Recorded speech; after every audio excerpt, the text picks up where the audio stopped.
हाँ ये टीम बहुत सही है। मैं तो चाहता हूँ इस बार साउथ अफ्रीका फाइनल तक पहुंचे, बेचारी कभी पहुंच नहीं पाती है, फाइनल तक पहुंचनी चाहिए। चलो जो भी होगा देखा जाएगा। इंडिया के लिए सोचा है? इंडिया तो फाइनल में पहुंची थी सही, पर उसके साथ साउथ अफ्रीका आनी चाहिए, उसको एक चांस मिलना चाहिए। चलो ठीक है, छोड़ो अब स्टार्ट करते हैं। एवरीवन ध्यान से सुनना, थोड़ा सा स्पीड में चलेंगे आज। पिछली क्लास का रिकैप भी करेंगे और क्वेश्चंस भी डिस्कस करेंगे, फिर आज के क्लास में नया कॉन्सेप्ट सीखेंगे। ठीक है, तो ध्यान से सुनना, कहीं पे भी डाउट आए अनम्यूट करके पूछ लेना, कोई दिक्कत नहीं है। ठीक है, पहली बात तो कोशिश करना ध्यान से सुनना, और नहीं आता समझ में तो पूछ लेना, ये आपका काम है पूछना। ठीक है, चलो। तो लास्ट क्लास में हमने डिफरेंशियल इक्वेशन में चीजें जो पढ़ी थी, उसमें सबसे पहले पढ़ा था order of a differential equation, कि किसी भी डिफरेंशियल इक्वेशन का ऑर्डर क्या होता है। फिर ऑर्डर डिफाइन करने के बाद उसकी डिग्री कैसे निकाली जाती है वो हमने सीखा था। और डिग्री निकालने के बाद हमने ये देखा था कि अगर मेरे पास कर्व की इक्वेशन गिवन हो, फैमिली ऑफ कर्व की इक्वेशन आपको क्वेश्चन में गिवन होगी, उस फैमिली ऑफ कर्व से डिफरेंशियल इक्वेशन कैसे बनाना है वो हमने सीखा था। ठीक है, मतलब बेसिकली जो ऐसे डिफरेंशियल इक्वेशन जो इस कर्व को क्या करेगी, सेटिस्फाई करेगी। तो कर्व, फैमिली ऑफ कर्व आपको अगर दिया हो तो उससे डिफरेंशियल इक्वेशन कैसे बनाते हैं उसके क्वेश्चन हमने लास्ट क्लास में ट्राई किए थे, कुछ होमवर्क दिए थे। और यहां से हमने कॉन्सेप्ट सीखा था कि जितने नंबर ऑफ आर्बिट्री कांस्टेंट होंगे उतना उसका क्या होगा, ऑर्डर। Very good. जितने नंबर ऑफ आर्बिट्री कांस्टेंट होंगे, ओवरऑल आर्बिट्री कांस्टेंट, ये ध्यान रखना है। ओवरऑल मुझे देखना है कि फाइनल इक्वेशन सिंप्लीफिकेशन के बाद जितने उसके आर्बिट्री कांस्टेंट होंगे उसका क्या होगा, ऑर्डर होगा, order of the differential equation. ये हमने देखा था। और दूसरी चीज, डिग्री निकालते टाइम भी हमने ये देखा था कि सिंप्लीफिकेशन के बाद अगर इक्वेशन सिंप्लीफाई हो रही है, उसके बाद हमें ये देखना है कि अगर वो dy बाय dx में, मतलब डिफरेंशियल में अगर पॉलिनोमियल इक्वेशन है, कैसी इक्वेशन है, पॉलिनोमियल इक्वेशन, तो उसका हम डिग्री डिफाइन कर सकते हैं। हाँ है ना, ये सबको समझ में आ गया था लास्ट क्लास में? हाँ जी यस सर। सर। ग्रेट। तो अपन पहले उसके क्वेश्चंस देख लेते हैं होमवर्क वाले, उसके आपके डाउट डिस्कशन, तो उसमें वापस से टॉपिक रिवाइज हो जाएगा। ये पहला क्वेश्चन ये दिया था, इसके आंसर की भी मैंने दिए थी। इसमें किसी को कोई पार्ट में डाउट हो तो पूछो। No sir. No sir. No सबसे सर। हो गया था ये? Yes sir. Yes sir. Okay great, doubt है पूछते रहना। अगला क्वेश्चन ये दिया था 2, 3 एंड 4, इसमें किसी पार्ट में किसी को डाउट हो तो पूछो। फोर्थ। अच्छा, यहाँ पे मैंने डिफरेंशियल इक्वेशन, फोर्थ क्वेश्चन। ठीक है, ऑब्टेन द डिफरेंशियल। क्वेश्चन में भी सर थोड़ी सी गलती है। अच्छा, क्वेश्चन में मिस्टेक है क्या? Yes sir. Sir is given by के बाद जो आंसर है उसमें थोड़ी सी। ओके, हो सकता है, लेकिन करने का तरीका तो समझ में आया था ना। करना क्या, 2 बार डिफरेंशिएट करना है और 1 बार डिफरेंशिएट करके स्क्वायर करके ऐड करना, और देखना हो जीरो आ रहा है कि नहीं। मतलब बेसिकली ये चेक करना है कि ये इसको सेटिस्फाई कर रहा है कि नहीं कर रहा। हाँ है ना? ठीक है, ठीक है। बाकी क्वेश्चन तो इजी था, लेकिन अगर हो सकता है इसमें कुछ मिस्टेक हो, अलग बात है। क्वेश्चन नंबर 4 समझ लो। Form the differential equation of the family of parabola focus at origin and axis of symmetry on the x axis. बहुत बढ़िया क्वेश्चन। देखो, differential equation of the family of parabola, जिसका फोकस कहां पे बच्चों, ध्यान से देखो, ओरिजिन पे। जनरली आप जो पैराबोला पढ़ते हो उसमें वर्टेक्स कहां पे होती थी, जो आपने पैराबोला 11th में पढ़े थे? ओरिजिन में। Very good. वर्टेक्स जो ओरिजिन पे होती थी, इसको मैं समझाता हूँ, देखो ध्यान से। आपकी जनरली वर्टेक्स आपने जो पैराबोला पढ़े थे ऐसे पढ़े थे, या तो ये वाला पैराबोला या फिर ये वाला पैराबोला, है ना। ये 2 तरह के पैराबोला हमने पढ़े, दोनों ही केस में मेरी वर्टेक्स ओरिजिन पे होती थी। और इनकी स्टैंडर्ड इक्वेशन क्या होती थी, फर्स्ट वाली की बताना। y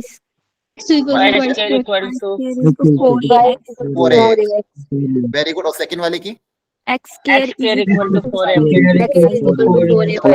equal to 4ay। बहुत बढ़िया।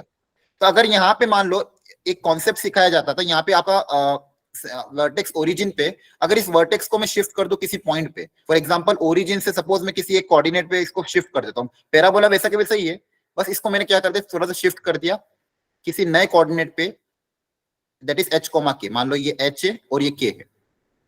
तो शिफ्टिंग ऑफ ओरिजिन अगर आपको ध्यान हो कोऑर्डिनेट ज्योमेट्रिक में पढ़ाया जाता था कि अभी फिलहाल वर्टेक्स ओरिजिन पे, इसको उठा के अपन ने यहाँ पे किसी एक वर्टेक्स पे शिफ्ट कर दिया।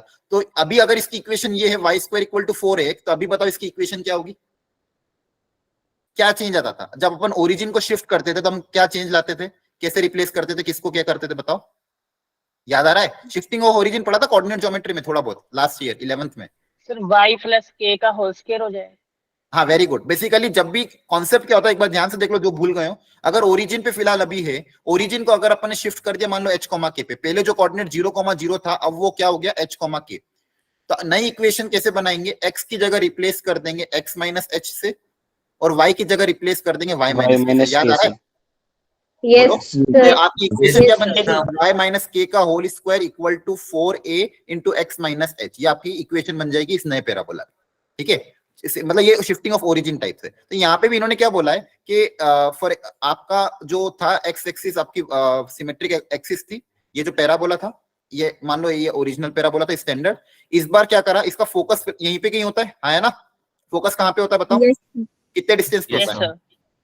sir. sir. C. Y square equal to 4ax में फोकस का ये कोऑर्डिनेट होता था? Sir. C. नहीं A, नहीं, comma A. Very good, a,0 याद आ रहा है? Basic y square equal to Yes, 4ax ये yes, पैराबोला होता था, जहाँ पे फोकस का कोऑर्डिनेट, ये फोकस a के डिस्टेंस पे होता था, a,0। बोलो बच्चों, Yes, आ रहा है sir. समझ में? yes, अब sir. यहाँ पे क्या किया कि Yes, ये sir. फोकस जो है, ये फोकस को ओरिजिन पे शिफ्ट कर दिया है। तो इसको अगर यहाँ पे शिफ्ट कर दिया तो ये पूरा थोड़ा पीछे शिफ्ट हो जाएगा, है ना? तो ये जो पहले फोकस यहाँ पे, ये F1, अब फोकस मेरा कहाँ पे आ गया, यहाँ पे आ गया। तो ये वर्टेक्स भी यहाँ पे शिफ्ट हो जाएगा a यूनिट पीछे। हाँ जी, Yes, sir. बोलो, Yes, तो अब sir. बताओ वर्टेक्स का कोऑर्डिनेट क्या आएगा? पहले 0,0 था, अब क्या आएगा? 0, -a 0, Minus a, comma 0. Minus Minus a, a, 0। बहुत बढ़िया, a यूनिट पीछे शिफ्ट हुआ है ना, तो x को जो पहले 0,0 था, इस बार माइनस a, 0 होगा। क्या ये बात समझ में आई? सबसे पहले ये बता, Yes, sir. yes, sir. सबको बिल्कुल क्लियर है? सर. ठीक है, तो बेसिकली क्या था, जो आपका स्टैंडर्ड पैराबोला था y square equal to 4ax, जिसका वर्टेक्स ओरिजिन पे होता था, फोकस a,0 पे होता था, इस बार फोकस 0,0 पे हो गया। मतलब इसको अपन ने क्या कर दिया, इधर शिफ्ट कर दिया। तो ये अगर a यूनिट इधर शिफ्ट हो गया तो वर्टेक्स मेरा यहाँ पे आ जाएगा माइनस a,0। तो बताओ इक्वेशन में क्या चेंज होगा? x की जगह क्या रिप्लेस होगा? x minus a h, Yes, हाँ है ना? Yes, देखो sir. ऐसे करते हैं ना, x की जगह क्या रिप्लेस करते हैं? x माइनस h, और h की जगह क्या आ जाएगा? Minus a, Minus a. Plus minus a. Minus plus हो जाएगा। और y की जगह क्या रिप्लेस होगा? y माइनस k मतलब 0, Zero है ना? है। 0. आपकी इक्वेशन क्या बन Yes, जाएगी बच्चों? y square equal to 4a into x plus a। क्या ये बात समझ में आई? Yes, sir. Yes, sir. Yes, बिल्कुल sir. Yes sir. ये आपकी उस पैराबोला की क्या होगी, फैमिली ऑफ पैराबोला की इक्वेशन। तो पहला काम तो ये था। अब इसकी डिफरेंशियल इक्वेशन निकालनी, वो तो हम निकाल लेंगे, लेकिन पहला काम क्या था, फैमिली ऑफ कर्व बनाना। तो जनरल स्टैंडर्ड होता था मेरा y square equal to 4x। अगर मैं फोकस को ओरिजिन पे शिफ्ट कर दूंगा तो मेरा parabola a unit left side में जाएगा, तो लेफ्ट साइड में जाने पे क्या होगा, x की जगह रिप्लेस कर दिया x प्लस a। यहाँ तक क्लियर हुआ? बोलो। Yes, sir. So, तो मेरी Yes, इक्वेशन आ गई sir. y square equal to 4a times x plus a। मुझे यहाँ पे बताओ नंबर ऑफ आर्बिट्री कांस्टेंट कितने हैं इसके अंदर? Sir. एक. एक एक है। तो अगर एक आर्बिट्री कांस्टेंट, तो ऑर्डर भी कितना होना चाहिए? एक होना चाहिए। एक. Yes, sir. Yes, हाँ, sir. मतलब मुझे सिर्फ एक ही बार डिफरेंशिएशन करना अलाउड है, और एक ही बार डिफरेंशिएट करके मुझे डिफरेंशियल इक्वेशन में एक ऐसा रिलेशन लाना जिसमें a नहीं आना चाहिए, हाँ है ना? हाँ जी सर। Yes, sir. ठीक है, Yes, चलो sir. करो ट्राई। इसके डिफरेंशियल इक्वेशन बनाओ आप लोग। एक बार डिफरेंशिएशन करना अलाउड है, और dy बाय dx x और y में आपको इस तरह से रिलेशन डेवलप करना है, मतलब इसकी डिफरेंशियल इक्वेशन बनानी है सच दैट उसके अंदर अब x मतलब कांस्टेंट a नहीं आना चाहिए। तो सब लोग अब इसकी डिफरेंशियल इक्वेशन बनाओ, एक बार ट्राई कर लो, फिर सिखाता हूं। तो मेरे पास जो कर्व की इक्वेशन आ गई है, वापस मैं लिख रहा हूं नेक्स्ट पेज पे, y square equal to 4a x plus a। ठीक है, मुझे कैसे भी करके a को एलिमिनेट करना है, और dy बाय dx में एक बार डिफरेंशिएशन करना अलाउड है। तो dy बाय dx x और y में एक ऐसा रिलेशन डेवलप करना जिसमें a नहीं आना चाहिए। बताओ आया आंसर? Yes, sir. Yes. देखो क्या करेंगे, ये कांस्टेंट को पहले एक तरफ ले लेते, तो 4a को मैं अंदर मल्टीप्लाई कर रहा हूं। तो 4a को अगर आप मल्टीप्लाई करोगे तो कितना आ जाएगा? 4ax प्लस 4a स्क्वायर, हाँ है ना? बोलो। Yes, sir. अब एक बार Yes, sir. डिफरेंशिएशन करना अलाउड है, तो इसको अगर मैं एक बार डिफरेंशिएट कर दूं, तो इसका डिफरेंशिएशन देखो ध्यान से क्या होगा, differentiating with respect to x के रेस्पेक्ट में हम डिफरेंशिएट कर रहे हैं, तो y स्क्वायर का डिफरेंशिएशन हो जाएगा 2y पहले पावर का होगा, और y का डिफरेंशिएशन dy बाय dx, हाँ है ना? Yes, sir. Yes, sir. ठीक है, Yes, sir. 4ax का डिफरेंशिएशन कितना हो जाएगा? 4a, 4a. और कांस्टेंट का डिफरेंशिएशन कितना हो जाएगा? 0, हाँ है ना? Zero. ठीक है, तो देखो यहाँ से मेरे पास कांस्टेंट 4a की वैल्यू आ गई। 4a की जगह मैं क्या लिख सकता हूँ? 2y dy बाय dx, है ना? बोलो। Yes, sir. और यहाँ से मैं चाहूँ तो a भी निकाल सकता हूँ। a की वैल्यू मेरे पास कितनी आ जाएगी? 4 उधर जाके डिवाइड हो जाएगा, तो हो जाएगा y by 2 dy by dx, है ना? Yes, sir. Very good.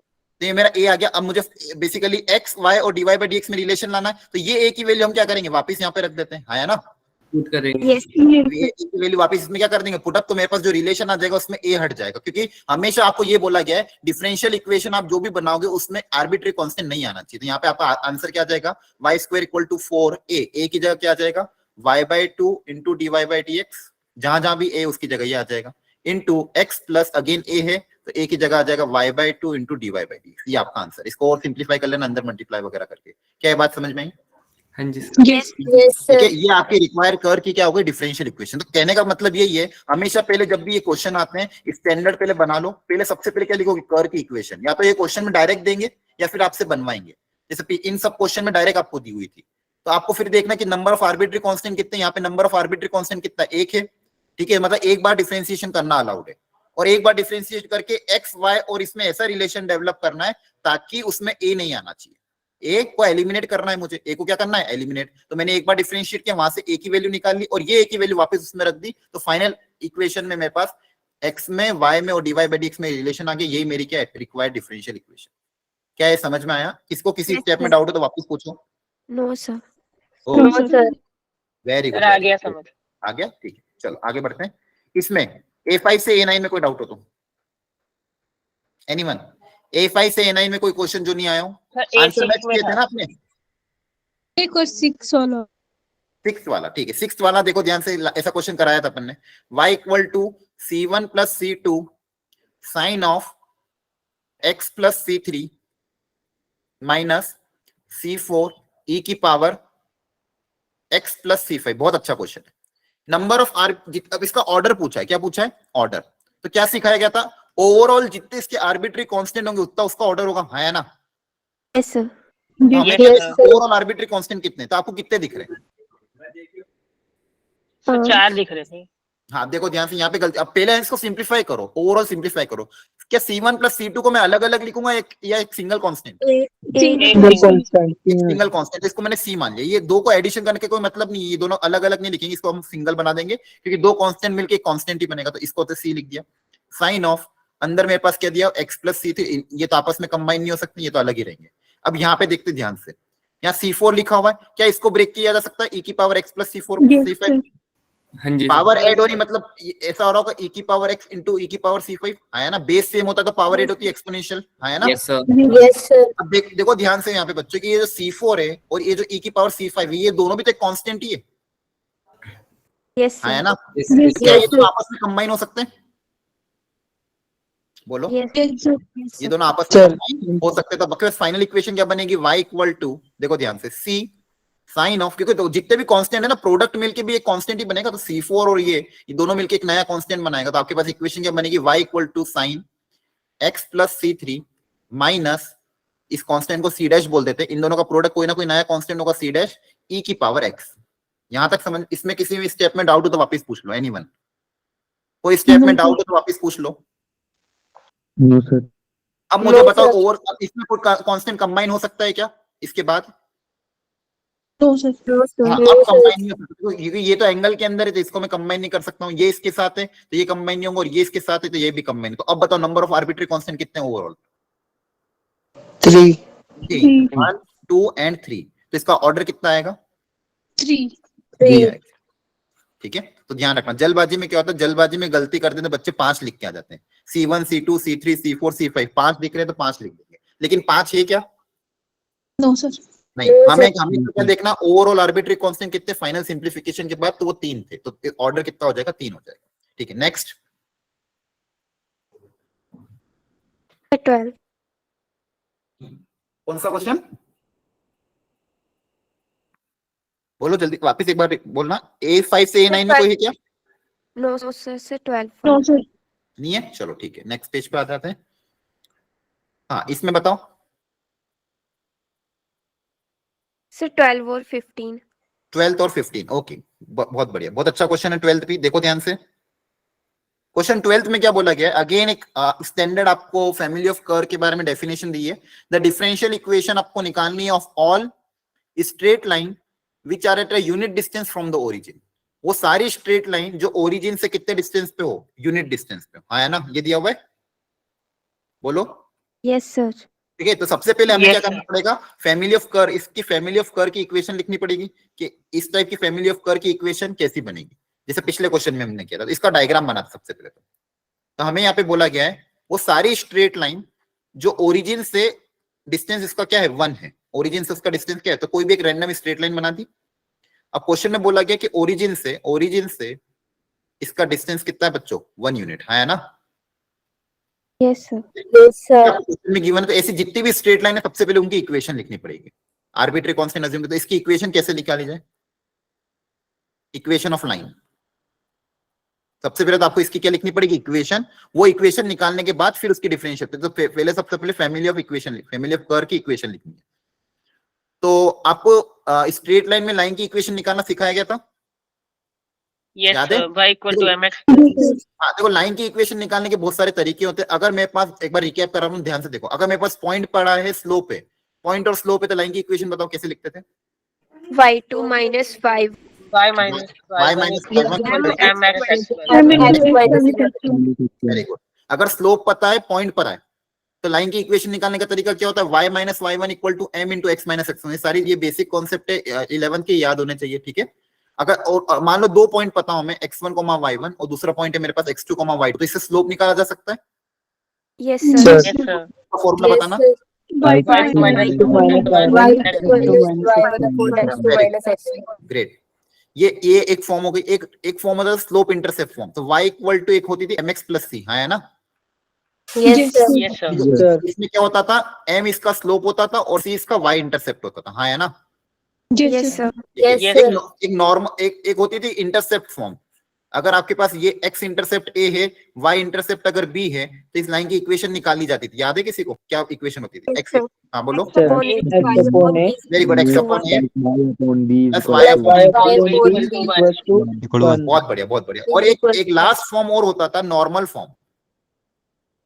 Form of the line. उसमें आपको क्या देते थे, एक बार मैं बता रहा हूँ वापिस से। नॉर्मल फॉर्म, ओरिजिन से परपेंडिकुलर डिस्टेंस दिया रहता था और एक एंगल ओमेगा दिया होता था। देखो ध्यान से, अगर आपको ध्यान हो, मैं इसका डायग्राम बना रहा हूं कि कोई लाइन जो ओरिजिन से p डिस्टेंस पे है और ये एंगल ओमेगा बना रहा है, तो इस लाइन की इक्वेशन क्या लिखते थे p और ओमेगा के टर्म्स में, किसी को याद So है? y cos omega plus y sin omega is equals to p. Very good. y cos omega y sin omega ये लिखो, या फिर x cos ओमेगा x के साथ भी लिख सकते हो। देखो ध्यान से, होगा क्या, इसका कोऑर्डिनेट क्या आएगा, x cos omega plus y sin omega equal to p। एक बार चेक कर लेना, x के साथ cos आता कि sin आता था, इसको डिराइव के भी देख सकते हैं। देखो ध्यान से कैसे करेंगे। ये p है ना। चलो इसको मैं डिराइव करा देता हूँ। ये नॉर्मल फॉर्म, ये देखा है आपने पहले, की नहीं देखा, फर्स्ट टाइम देख रहे हो? Sir, देखा है. देखा हुआ है। ये नॉर्मल फॉर्म, ये तो एनसीईआरटी में भी था, normal form of the straight line. इसमें क्या होता था कि यहाँ से अपन को डिस्टेंस अगर p दिया हो, एक सेकंड, ये थोड़ा सा पेन टेप में दिया, यहाँ से अगर डिस्टेंस p दिया हो और ये एंगल अगर ओमेगा है, तो इस लाइन की इक्वेशन निकालने का तरीका कैसे निकालते, देखो ध्यान से। इसका मैं डेरिवेशन कर रहा हूँ। ये पॉइंट का कोऑर्डिनेट मुझे बताओ क्या होगा, अगर प्रिडिक्ट कर पाओ तो, p और ओमेगा के टर्म्स में ट्राई करो। इस पॉइंट का कोऑर्डिनेट क्या होगा, अगर ये डिस्टेंस p है, ये ओमेगा है, तो इसका इधर कंपोनेंट कितना होगा? कंपोनेंट लेना सीखते हैं ना फिजिक्स में। ये p है, ये ओमेगा है, तो ये कंपोनेंट कितना होगा? Sir, p cos omega. p cos omega है ना, तो फिजिक्स में भी देखा होगा। और ये Yes, sir. कितना होगा? p sin omega. P sin omega. Very good. तो ये p cos ओमेगा मतलब x कोऑर्डिनेट इसका हो गया p cos ओमेगा और y कोऑर्डिनेट हो गया इसका p sin ओमेगा। यहाँ तक क्लियर है? Yes, sir. देखो पॉइंट मिल गया। अब कैसे भी करके अगर स्लोप आ जाएगा तो लाइन की इक्वेशन आ गया। अब स्लोप निकालने का तरीका देखो ध्यान से। मैं स्लोप निकालने के लिए क्या कर रहा हूँ, ये ओमेगा है, ये 90 डिग्री है, हाँ है ना। Yes, sir. Yes, sir. क्या मुझे कोई ये वाला एंगल बता सकता है, ये एंगल कितना है? 120 नहीं 120 कहां से, ये ओमेगा, ये 90, ये एंगल कितना है?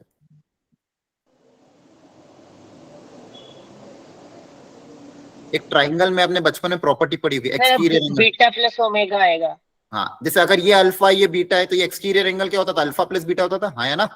Yes, Yes, sir. Exterior angle property. अब देखो ध्यान से, ये ओमेगा, ये 90, तो ये कितना हो जाएगा, 90 प्लस ओमेगा हो जाएगा, 90 प्लस ओमेगा। 90 plus omega. है ना। ये कितना हो जाएगा, 90 प्लस ओमेगा। और अपन ने एक कॉन्सेप्ट पढ़ा था स्लोप ऑफ द लाइन में। अगर ये कोई मान लो स्ट्रेट लाइन है, ये positive direction of x axis के साथ अगर एंगल थीटा बना रही है, तो इसका स्लोप क्या होगा?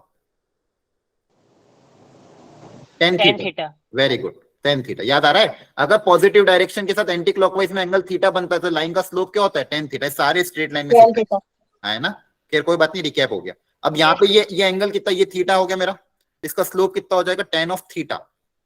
थीटा की जगह क्या आ जाएगा, 90 प्लस ओमेगा, है ना, 90 plus omega. ठीक है। Yes, sir. Yes, sir. 10 of 90, 90 complementary, तो 10 किस में कन्वर्ट होगा, कॉट में। Cot omega. और Cot 90 plus omega. Theta second quadrant है तो क्या होगा, माइनस होगा, है ना। Minus. Yes, sir. Yes, sir. तो आपका स्लोप आ गया माइनस कॉट ओमेगा, आपका स्लोप आ गया माइनस कॉट ओमेगा। आपके पास पॉइंट है और स्लोप है। अब लाइन की इक्वेशन हम आसानी से लिख सकते हैं, y minus y1 equal to m x minus x1, X है ना, minus X. ठीक है। y minus Yes, y1, sir. y1 की जगह क्या आ जाएगा, p sine omega. Yes, P sir. sin omega. Slope की जगह आ जाएगा कॉट, कॉट को हम क्या लिख सकते हैं, cos बाय साइन, है ना, Yes, sir. Yes, Yes. sir. ये लिख दिया। और x माइनस x1, x1 की जगह आ जाएगा p P cos cos omega. Clear है यहाँ तक। Yes, Yes, अब देखो sir. ध्यान से, मैं क्या कर रहा हूँ, इस Yes, साइन sir. को उधर मल्टीप्लाई कर रहा हूँ, कॉस को इसके साथ मल्टीप्लाई कर रहा हूँ, सिंप्लीफाई कर रहा हूँ। देखो ध्यान से, अब डायरेक्ट करूंगा सिंप्लीफिकेशन में, देखो क्या क्या होगा, ये इसके साथ मल्टीप्लाई होगा तो y साइन ओमेगा बनेगा एक उधर जाके, है ना। Yes, देखो Yes, ध्यान sir. से, साइन ओमेगा इसके साथ multiply। यहाँ पे देखो ये इसके साथ मल्टीप्लाई बनेगा तो क्या बनेगा, x cos ओमेगा बनेगा माइनस का, Yes, sir. Yes, है ना। sir. माइनस का Yes. प्लस हो जाएगा तो उधर जाके क्या हो जाएगा, x cos ओमेगा, क्लियर है। और देखो यहाँ से यहाँ पे क्या बनेगा, p साइन स्क्वायर ओमेगा, है ना, Sin square Sin omega. square omega. Square Here omega भी माइनस बनेगा. का, और इधर क्या बनेगा, p cos स्क्वायर ओमेगा, है ना। yes, ये sir. माइनस उधर जाके प्लस हो जाएगा, Yes, sir. p कॉमन लोगे, अंदर बचेगा sine square plus cos square, वो कितना हो जाएगा, 1, है ना। 1. Omega. आपके पास इक्वेशन क्या Yes, बनेगी, sir. x cos omega plus y sin omega equal to p, सही लिखी थी मैंने, क्लियर है, बोलो। Yes, Yes, sir. ये sir. उसका डेरिवेशन Yes, sir. सिखा दिया आपको, कभी आगे से कोई पूछे तो ये उससे डेरिवेशन है, क्लियर है। ये normal form of the straight line होती है, जनरली स्ट्रेट लाइन में पढ़ाया जाता है। एक होती है पॉइंट स्लोप फॉर्म, एक होता है स्लोप इंटरसेप्ट फॉर्म, एक होता है डबल इंटरसेप्ट फॉर्म, और लास्ट पढ़ाई जाती थी नॉर्मल फॉर्म। अब याद रख लोगे, x cos omega plus y sin omega equal to p, बोलो Yes, sir. Yes, sir. Yes, clear है sir. यहाँ तक, Yes, बिल्कुल sir. ठीक sir. है, बहुत बढ़िया। अब देखो क्वेश्चन में आपको ये p की वैल्यू ऑलरेडी गिवन है, p कितना दिया है, 1 दिया हुआ है ना। Yes, sir. ये ओमेगा नहीं दिया तो Yes, इसको अपन ओमेगा को अज्यूम कर लेते हैं, ओमेगा को ओमेगा रहने देता हूं। इस लाइन की इक्वेशन में लिख रहा हूं तो लाइन की इक्वेशन क्या हो जाएगी, x cos ओमेगा, बोलो, प्लस आगे बताओ, Y. Y sin Y omega. Equal to, Equal to P. बहुत बढ़िया बच्चों। नंबर ऑफ आर्बिट्री कांस्टेंट बताओ कितने हैं, 1 आ जाएगा ना, p की जगह 1 आ जाएगा, समझ में आ रहा है। p तो फिक्स है मेरा। Yes, sir. Yes, number of sir. Arbitrary constant कितने हैं, एक. एक, 3. एक है, एक सिर्फ ओमेगा ही तो है, Yes, sir. 3 नहीं। हाँ अब देखो यहाँ पे कंफ्यूजन नहीं होना चाहिए आपको बच्चों, यहाँ पे सिर्फ ओमेगा ही तो चेंज हो रहा है, बाकी अगर ओमेगा चेंज होगा तो ये और ये, बस ओमेगा ही तो एक आर्बिट्री कांस्टेंट है यहाँ पे। 3 कौन दिख रहा है आपको, ये कॉस ओमेगा और साइन ओमेगा थोड़ी होगा, अकेला ओमेगा ही आर्बिट्री कांस्टेंट होगा, हाँ है ना। समझ Yes, पा रहे हो, sir. Yes, sir. X Yes, और वाई तो sir. वेरिएबल है मेरे, और ये 1 तो मेरा फिक्स है, तो नंबर ऑफ आर्बिट्री कांस्टेंट कितने हैं, 1 है, तो इसका ऑर्डर कितना होगा, 1 होगा. 1 होगा। 1. ठीक है, तो ये क्वेश्चन इसलिए बस, एक्चुअली यहाँ पे क्वेश्चन इजी था, बस आपको normal form of the equation याद होनी चाहिए। तो इस क्वेश्चन में आपको मैंने इक्वेशन निकालना सिखा दी, कौन सा था ये क्वेश्चन अपने, 12th ना। 1. तो 12th आपकी इक्वेशन बनेगी x cos omega plus y sin omega equal to 1। अब यहां से आपको एक बार डिफरेंशिएशन करना अलाउड है, और कैसे भी करके किसको एलिमिनेट करना पड़ेगा, ओमेगा को. ओमेगा ओमेगा को। आर्बिट्री कांस्टेंट ओमेगा को क्या करना पड़ेगा, एलिमिनेट। चलो करो ट्राई, डिफरेंशिएट करो, एक बार डिफरेंशिएशन करना अलाउड है, तो dy बाय dx में x और y में एक ऐसा रिलेशन डेवलप करना है ताकि ओमेगा एलिमिनेट हो जाए, करो ट्राई। अब इसकी डिफरेंशियल इक्वेशन बना, आपको मैंने कर्व बनाना सिखा दिया, अब आप कर्व से डिफरेंशियल इक्वेशन बनाओ, करो सब लोग ट्राई, फिर सिखाता हूं वापस एक बार।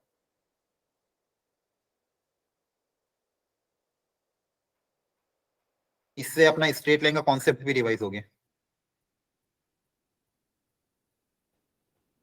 अब इसके डिफरेंशियल इक्वेशन बनाना ट्राई करो एक बार, एक ही बार डिफरेंशिएट कर सकते हैं, कैसे भी करके मुझे ओमेगा को एलिमिनेट करना है, मतलब x में y में और dy बाय dx में रिलेशन डेवलप करना है जिसमें ओमेगा नहीं आना चाहिए।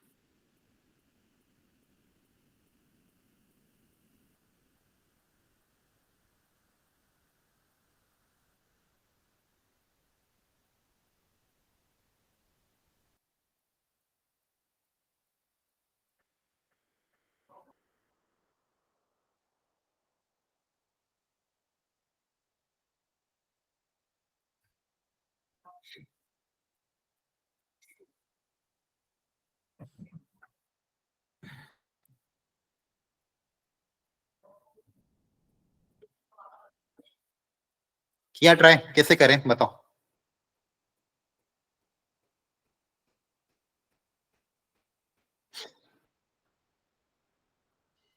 सर पहले डिफरेंशिएट कर दो। डिफरेंशिएट कर दो, ठीक है। तो इसका डिफरेंशिएशन कितना होगा एक्स कॉस ओमेगा का? एक्स के रिस्पेक्ट में डिफरेंशिएट करेंगे तो क्या होगा? X cos omega cos omega minus x sin omega. नहीं ना, अरे कॉस ओमेगा तो कांस्टेंट है ना आपका, Yes, sir. आर्बिट्री कांस्टेंट है ना, Yes, sir. तो एक्स का डिफरेंशिएशन तो 1 होगा, है ना। कॉस ओमेगा ऐसा कैसा बोलो, यस सर। है ना। इसका डिफरेंशिएशन क्या हो जाएगा dy बोलो? y dy का upon dy dx.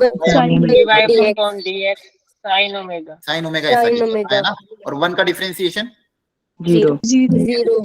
अब यहां से मेरे पास ये रिलेशन आ गया, अब क्या करें बताओ। Sir dy by dx।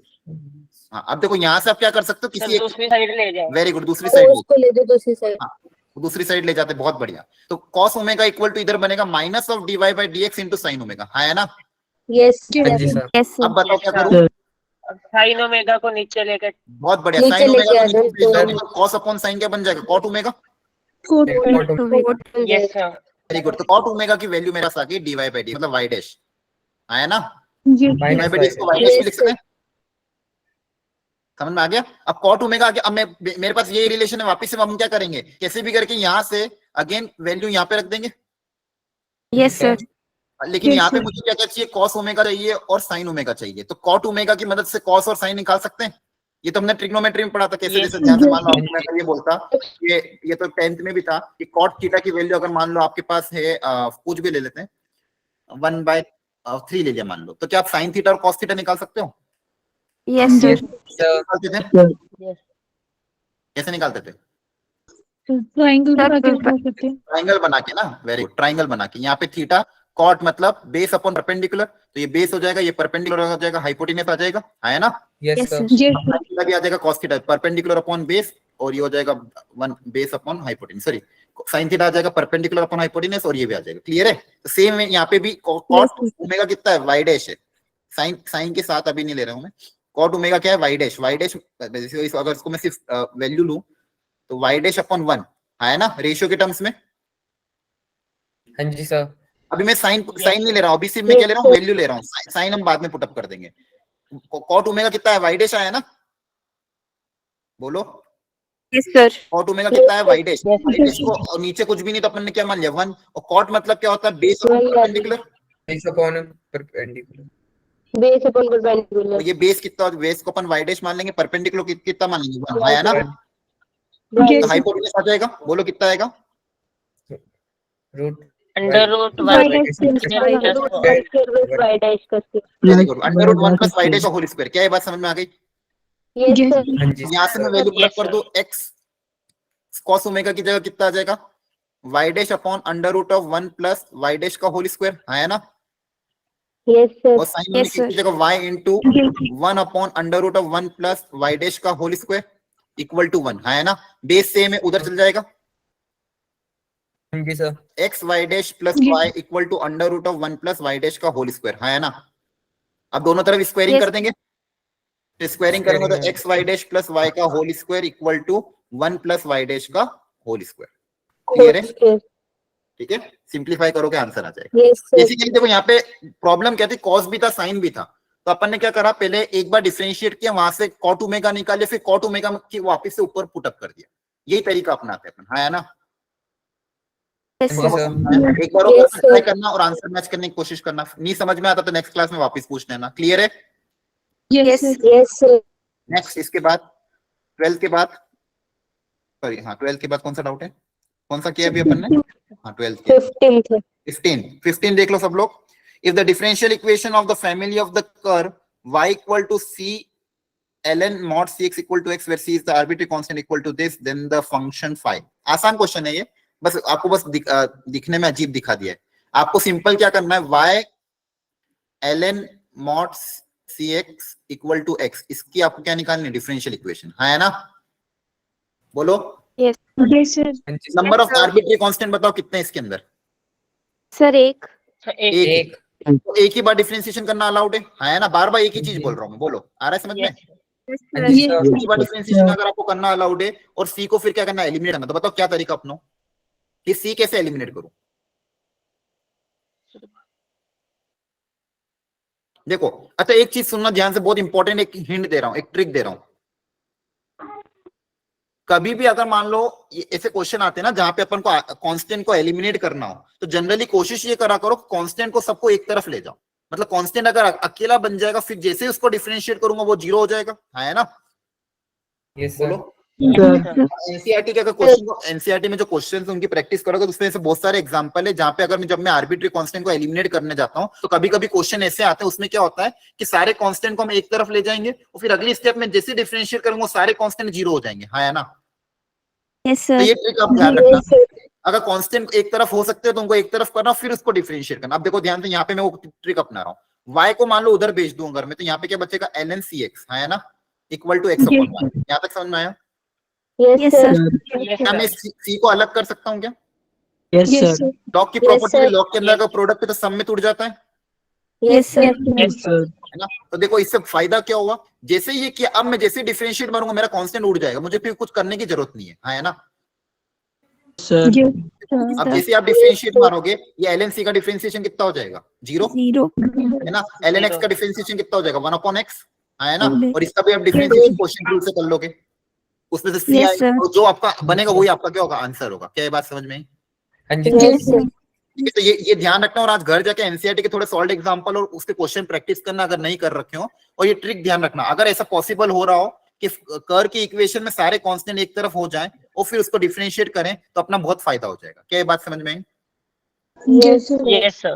ठीक है, ये जो डाउट्स आपने पूछे काफी अच्छे थे, जिन बच्चों ने अगर अटेम्प्ट नहीं किया तो वो घर जाके वापस इनको एक बार री अटेम्प्ट एक बार करना। 13 से ज्यादा। आंसर भी मैंने दे रखा है, हाँ, है ना। हाँ, क्या कह Yes, रहे थे, हाँ बताओ क्या डाउट था। 13.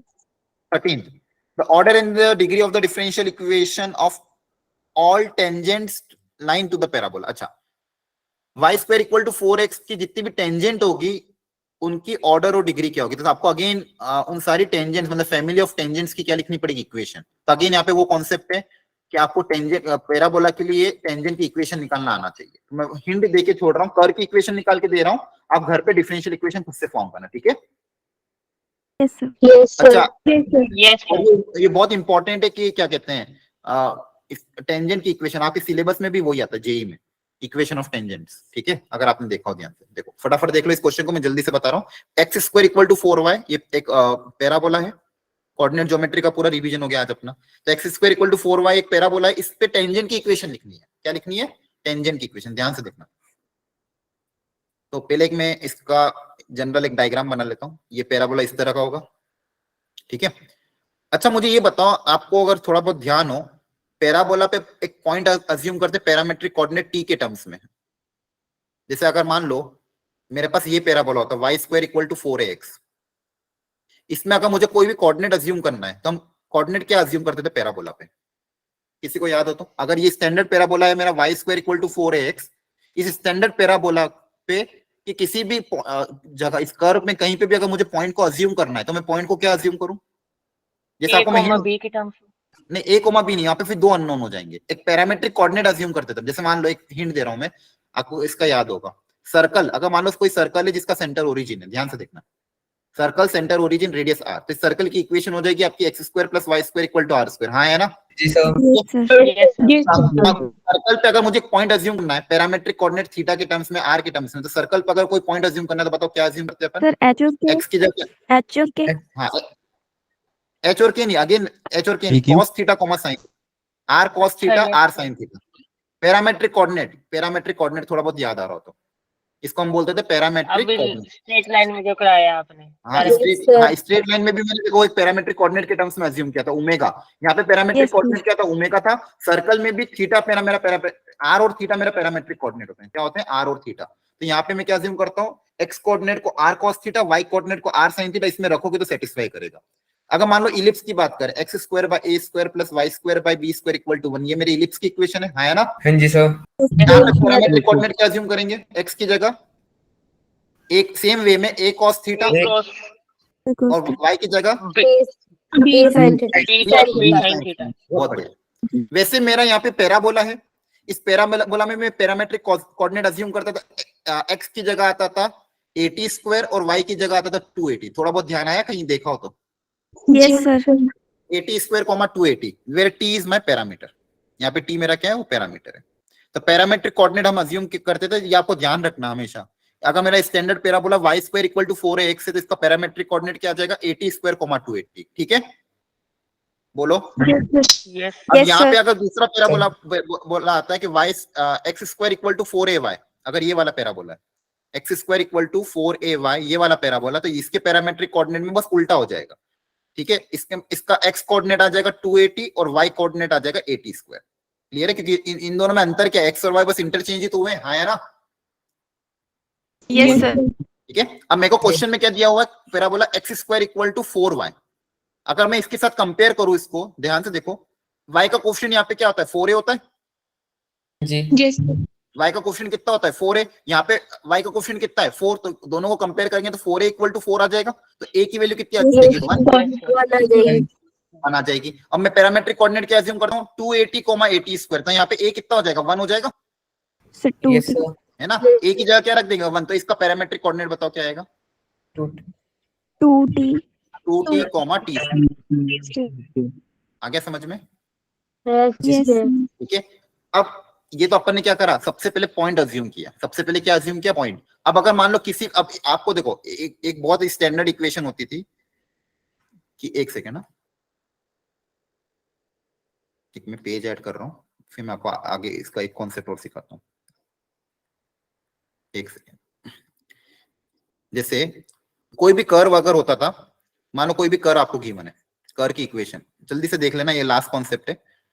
कर्व की इक्वेशन से आपको अगर टेंजेंट की इक्वेशन निकालनी हो और आपको पॉइंट ऑफ टेंजेंट पता हो, जैसे मान लो ये कर्व है, ठीक है, और आप जहां पे टेंजेंट बना रहे हैं वो टेंजेंट का पॉइंट आपको पता है x1, y1। ध्यान से सुनना, बहुत इंपॉर्टेंट कॉन्सेप्ट है। कर्व कैसा भी हो, अगर आपको पॉइंट ऑफ टेंजेंट पता है, मतलब जहां पे टेंजेंट बना रहा है उसका कोऑर्डिनेट पता है, तो आप टेंजेंट की इक्वेशन निकालते थे। उसका एक तरीका होता था, इक्वेशन ऑफ टेंजेंट निकालने का क्या होता था? एक तरीका होता था। वो तरीका क्या है? ध्यान से देखना। एक्स स्क्वायर को काई से रिप्लेस करते थे? x1 से। y स्क्वायर को रिप्लेस करते थे y1 से। x को रिप्लेस करते थे x प्लस x1/2 से, और y को रिप्लेस करते थे y प्लस y1/2 से। और जो कांस्टेंट टर्म था वो ऐसा कैसा रहता था? मतलब कांस्टेंट टर्म चेंज नहीं होता था। ये आपने पढ़ा था कोऑर्डिनेट स्ट्रेट लाइन वगैरह में या फिर सर्कल्स में, इक्वेशन ऑफ टेंजेंट में लास्ट ईयर? बोलो। No, sir. नहीं पढ़ा था? Yes, चलो sir. कोई बात नहीं। तो No, ये sir. अच्छा नहीं पढ़ा था, कोई बात नहीं, अब ध्यान रख लेना फिलहाल के लिए, क्योंकि अब ये एक्चुअली सबसे इंपॉर्टेंट चीज है। टेंजेंट की इक्वेशन निकालने का सबसे आसान तरीका ये, कर्व चाहे कैसा भी हो, पैराबोला हो, इलिप्स हो, हाइपरबोला हो, सर्कल हो, कैसा भी कर्व दिया हो, अगर टेंजेंट की इक्वेशन निकालनी है, ये मैं यहाँ पे मैं लिख के छोड़ रहा हूँ, ध्यान रखना। Point of tangency x1, y1 पता है, मोस्ट इंपॉर्टेंट कॉन्सेप्ट है ये।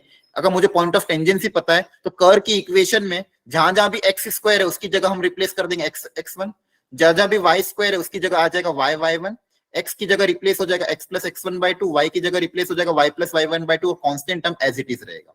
ठीक है, ये सारे 11th के कॉन्सेप्ट है, कोई बात नहीं, अपन जब रिवाइज करेंगे एक बार और देख लेंगे। फिलहाल अभी इस क्वेश्चन को कंप्लीट कर रहा हूं मैं, ध्यान से देख लो। मेरे पास क्वेश्चन था x square equal to 4y, ये मेरा कर्व था, हाँ है ना? बोलो। Yes, sir.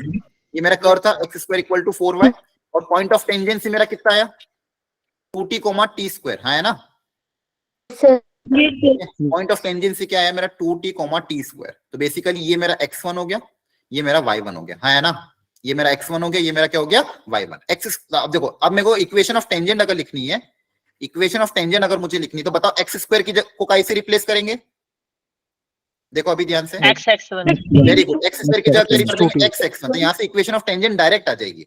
x स्क्वायर की जगह x1, x1 कितना है? x1 2t, 2t. 2t, very good, बहुत बढ़िया। 4 इंटू y, y की जगह क्या रिप्लेस होगा? y into y, ये देखो ये रहा, y की जगह क्या रिप्लेस होगा? Y Y plus t y square. by 2, y plus y1/2, very good. तो देखो कुछ भी नहीं किया, ये कर्व की इक्वेशन थी मेरी, ये मेरे कर्व की इक्वेशन थी। टेंजेंट की इक्वेशन निकालने के लिए x स्क्वायर की जगह रिप्लेस हो गया x1, y की जगह रिप्लेस हो गया y प्लस y1/2। अब ये जो इक्वेशन बनी है आपकी इक्वेशन ऑफ टेंजेंट, ये आपकी क्या इक्वेशन ऑफ टेंजेंट है? यहाँ पे एक ही पैरामीटर है t, अब इसको एलिमिनेट करके आप डिफरेंशियल इक्वेशन बना सकते हो। क्लियर है? ठीक है, Yes, sir. ठीक है। इसका एक तरीका और भी होता है, वो थोड़ा इजी होता है, लेकिन मतलब अलग एक तरीका और भी होता है, इजी तो नहीं पर एक तरीका और होता है। लेकिन आपको ये इंपॉर्टेंट कॉन्सेप्ट आना चाहिए, कर कैसा भी हो, टेंजेंट की इक्वेशन इस कॉन्सेप्ट से आप हमेशा निकाल सकते हो, चाहे कर कोई भी हो। ठीक है, ये ध्यान रखना। खैर अपन जब स्ट्रेट लाइन का आपको मैं रिवाइज करूंगा 11 तक, तब ये कॉन्सेप्ट वापस बता दूं। चलो अब आगे बढ़ते हैं, काफी लेट हो गए अपन। ये आपको जेई के क्वेश्चन दिए थे मैंने, ये वाला देखो ध्यान से। ये हुआ था कि डाउट है? सर हो गया था। हो गया था। नंबर ऑफ आर्बिट्री कांस्टेंट कितने हैं इसके अंदर, सब लोग बताओ देख के।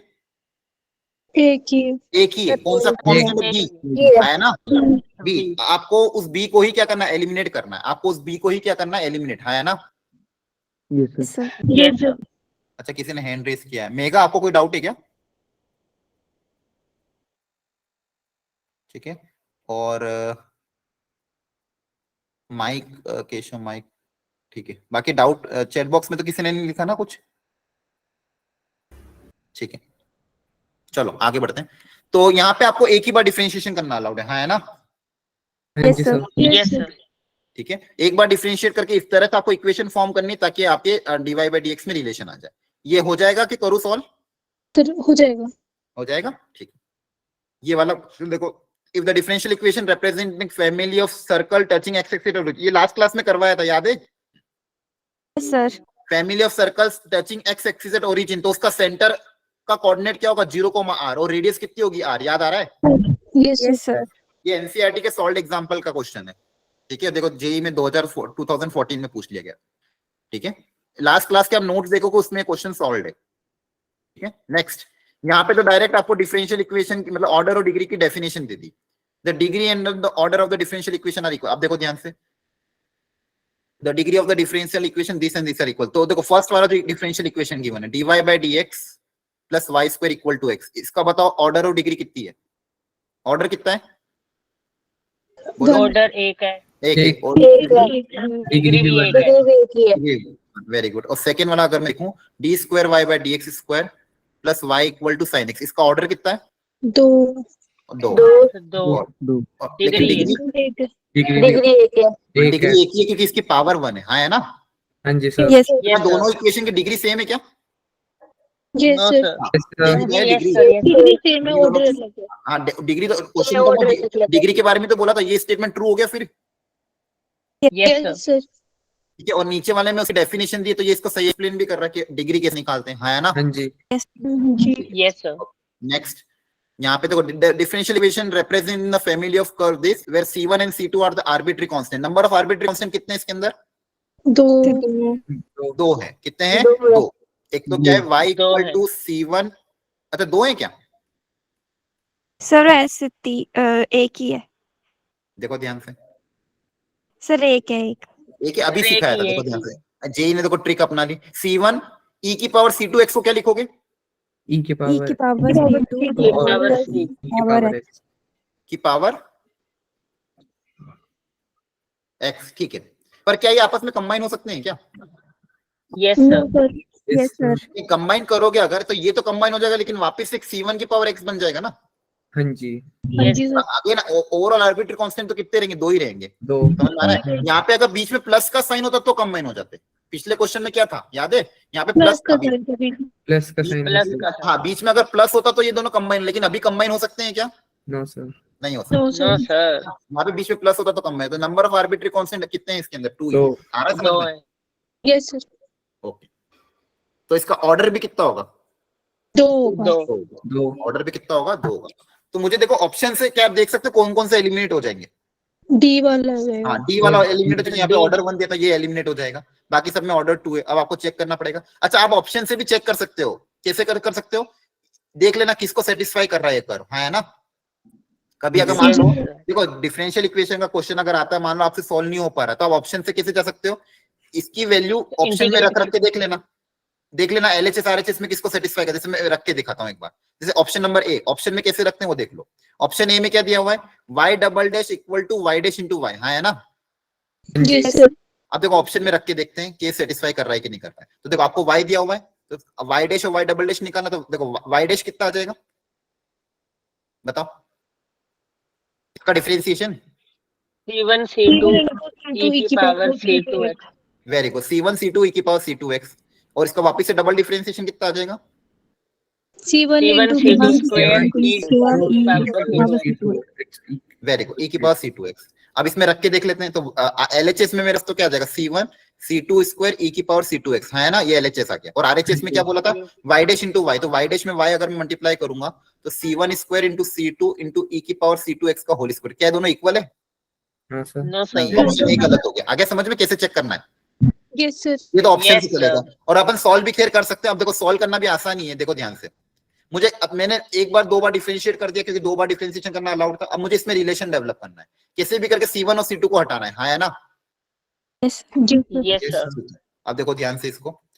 अच्छा यहाँ पे कुछ कर सकता हूँ क्या मैं? देखो यहाँ पे C2 e की पावर C2x और C1 C2 और ये देखो, तो मैं यहाँ पे क्या कर रहा हूँ, देखो बच्चों ध्यान से, C2 को अलग रख रहा हूँ, C1 C2 e की पावर C2x, है ना? y डैश बन जाएगा। हाँ, इसकी ये किसकी वैल्यू है? ये y डैश की तो वैल्यू है, y डैश की। है ना? Yes, sir. तो बेसिकली मैं क्या कर सकता हूँ, y डबल डैश को क्या लिख सकता हूँ? C2 इंटू y डैश, है ना? Yes sir. Yes sir। y double dash को मैंने क्या लिख दिया? C2 into y। देखो ध्यान से, यहाँ y डबल डैश में क्या आ रहा था? C1 इंटू C2 स्क्वायर, तो इसमें से एक C2 अलग कर लिया, क्या बचेगा मेरे पास? C1 C2 इंटू दिस, और वो y डैश ही तो है। ये स्टेप समझ में आई क्या? हाँ जी Yes sir. Yes sir। अब C2 को एलिमिनेट करना है, तो C2 को कैसे एलिमिनेट करें? देखो ध्यान से, यहाँ पे भी देखो, यहाँ पे भी मैं इसको y के टर्म्स में लिख सकता हूँ, y डैश को क्या लिख सकता हूँ? इसमें से C2 अलग कर लें अगर, तो बचेगा क्या? C1 e की पावर C2x, है ना? और ये क्या है आपका? Y. y है, y तो y डैश की जगह मैं C2 इंटू y लिख सकता हूँ। yes sir. sir तो Yes, मेरे पास sir। दो रिलेशन आ गए, एक तो ये आ गया और एक ये आ गया। अब इन दोनों से C2 को कैसे एलिमिनेट करें? Divide कर सकते दोनों. वेरी गुड, बहुत बढ़िया। दोनों को डिवाइड कर दो, C2 डायरेक्ट उड़ जाएगा।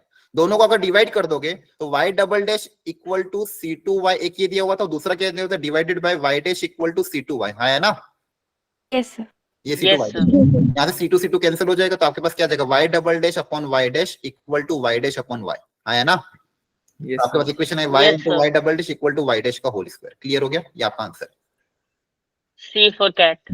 For cat. वेरी गुड, ठीक है। तो बेसिकली देखो क्वेश्चन Sir, जेई में टफ नहीं आया था। बेसिकली क्या किया हमने, y दिया हुआ था, एक बार पहले तो ये देखा कितनी बार डिफरेंशिएशन करना अलाउड है, तो दो बार डिफरेंशिएशन करना अलाउड था।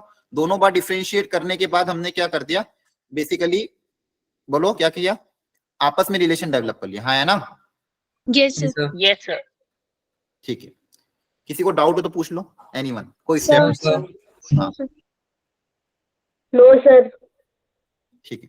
सर अपन ने अभी आपने बोला था ना कि अगर कोई भी दो आर्बिट्रेरी कांस्टेंट को मल्टीप्लाई करेंगे तो वो डेफिनेटली एक नया कांस्टेंट हुआ ना, तो इसमें हाँ, अपन ने बिल्कुल, दो बिल्कुल। क्यों लिए? यहाँ पे देखो ध्यान से, यहाँ पे आपका ये दोनों अलग अलग थे, ये दोनों कंबाइन हो ही नहीं पाएंगे। यहाँ पे अगर ऐसा होता e की power C2 plus x into C1 ऐसा होता, तो यहाँ पे मैं इसको क्या लिखता है? C1 e की पावर C2 इंटू e की पावर x, तो ये दोनों आपस में प्रोडक्ट में कंबाइन हो जाते हैं। लेकिन यहाँ पे आपको ध्यान से देखो क्या दिया, ये मल्टीप्लाई में, तो ये अलग निकल सकता है क्या? इसके साथ कंबाइन हो सकता है क्या ये? नहीं। नहीं, ये इसके साथ कंबाइन नहीं हो पाएगा। अगर ये यहाँ पे एडिशन होता तो ये इसको मैं सेपरेट कर सकता था, फिर इन दोनों को आपस में प्रोडक्ट करते थे, नया कांस्टेंट C बन जाता, जैसा कि पिछले क्वेश्चन में था। लेकिन यहाँ पे ये सेपरेट नहीं हो पाएगा क्योंकि यहाँ पे प्रोडक्ट में है, तो ये C2 बाहर निकल नहीं पाएगा पावर से, और ये इसके साथ कंबाइन नहीं हो सकता है। क्या बात क्लियर है? हाँ हाँ ठीक है, ओके। नेक्स्ट ये वाला, ये हो गया? क्या डाउट है? sir हो गया हो गया था, ठीक। ये वाला अगेन देखो, यहाँ पे तो a x square plus b y square equal to 1, number of arbitrary constant कितने दिख रहे हैं? sir दो. तो दो। तो डिग्री ऑर्डर कितना होगा? डिग्री कितना होगा? दो। सॉरी, Order ऑर्डर दो. दो ऑर्डर होगा, है ना? हाँ जी ऑर्डर तो 2 Yes. होगा, डिग्री आपको निकालना पड़ेगा डिफरेंशियल इक्वेशन निकाल के। क्लियर है? हाँ जी yes sir Yes sir। यहाँ पे देखो again, the differential equation represent the family of the curve y square equal to 2cx plus under root c, c is the parameter. तो इसका पता नंबर ऑफ आर्बिट्री कांस्टेंट कितने हैं इसके अंदर? 1. 1 एक ही आर्बिट्री कांस्टेंट कौन है? वो c है, हाँ है ना? हाँ Yes जी sir. yes sir ऑर्डर कितना होगा इसका? 1. 1। डिग्री आपको निकालना पड़ेगी, हाँ है ना? हाँ जी yes sir Yes sir। ये डाउट है कि कराऊं? डन Sir कर लेंगे. sir कर लेंगे वो कर लेंगे नहीं मतलब आपने घर पे नहीं किया क्या? घर पे ये रह गया क्या? थोड़े पीछे वाले थोड़े रुके सर थे. इतनी आगे तक नहीं अच्छा, इतना पहुंचे। आगे तक नहीं पहुंचे? अच्छा सर अभी तो बहुत क्वेश्चन थे बहुत सारे थे, थोड़े तो थे, ये टाइम लिमिट में करते सारा होता था, और दिन भी तो बहुत थे। सर 30-40 है। कोई बात नहीं, लेकिन आपके पास खत्म नहीं हो 2 रही दिन थे, चलो कोई बात नहीं। ये एक बार सर टाइम ही नहीं लगा। कोई बात नहीं, एक काम करो, ये 13th वाला बताओ आंसर कितना आएगा, अभी सॉल्व करो 13th। ध्यान से गलती मत करना, +4 आना चाहिए, -1 नहीं आना चाहिए। 13th का आंसर निकालो। सी वाला आएगा। सर सी आएगा। दोनों सी वाला साइड। आएगा। Very good. यहाँ पे पावर 2/3, तो 2/3 को हटाना पड़ेगा। Yes sir. हाँ जी। क्यूब। 2/3 को हटाने के लिए क्या करोगे? Yes sir. वो साइड कर देंगे। दोनों तरफ सर, क्यूब कर दोगे। Very good. वो- दोनों तरफ जब क्यूब कर दोगे तो क्यूब इधर करिए, पावर लेकिन 2 बच दोनों जाएगी और इधर पावर क्या हाँ बन जी। जाएगी? 4d³ y/dx क्यूब की पावर होल 3। हाँ है ना? हाँ जी। Yes sir. दोनों Right, तरफ sir, yeah. क्योंकि मुझे है ना Yes, sir. पहले हमेशा फ्रैक्शन हटाना पड़ता है। मैंने क्या बताया था? dy/dx में पॉलिनोमियल होना चाहिए। पॉलिनोमियल मतलब पावर कैसी होनी चाहिए? Whole number. हाँ है ना? Whole number. तो यहाँ होल पे नंबर। 2/3 को हटाने के लिए दोनों तरफ क्यूबिंग कर देंगे। अब इसकी ऑर्डर कितना है? सर ऑर्डर ऑर्डर 3, डिग्री भी 3। 3 डिग्री भी डिग्री और डिग्री भी 3। वेरी गुड, बहुत बढ़िया। चलो आगे बढ़ते हैं।